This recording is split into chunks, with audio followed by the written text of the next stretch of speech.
नमस्कार मित्रांनो, good afternoon. दुपार झाली आहे, दुपारचे वाजले 12:45 म्हणून मी लागले आता स्वयंपाकाला।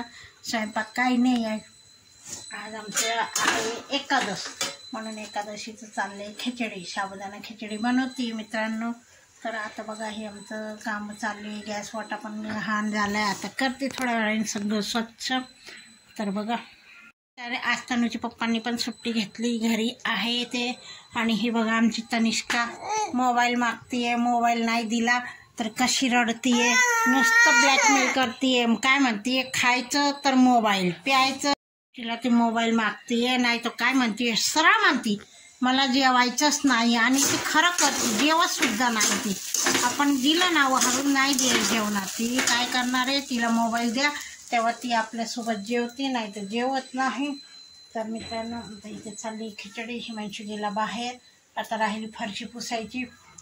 गरमीमुळं काही उमजत नाही, 24 तास मुंबईसारखं झालं आहे इथे पण 24 तास फॅन लावावं लागते।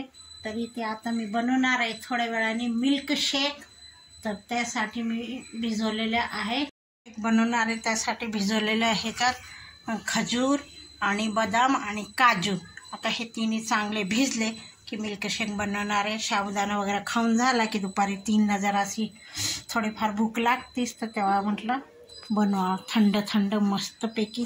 तिथे अगरबत्ती काढल्या, तनुच्या पप्पाने अगरबत्ती संपली होती, देवपूजा वगैरे सगळं झालं। आज सुट्टी असल्यामुळे आमचं सगळं लेट चाललं आहे। धुणं वगैरे झाले, बाकीचं काही नाही। बघा धुणं सगळं झाले, भांडे 2-4, आता शाव वगैरे खायचं, त्याच्यानंतर भांडे आणि बघा कपडे पण टाकून झाले। हिमांशू गेला आहे बाहेर सायकल घेऊन, काहीतरी काम चालू आहे त्याचं कॉलेजचं, बघा आला पण त्याचं कॉलेजचं काम चालू आहे म्हणून तो फिरतोय आहे।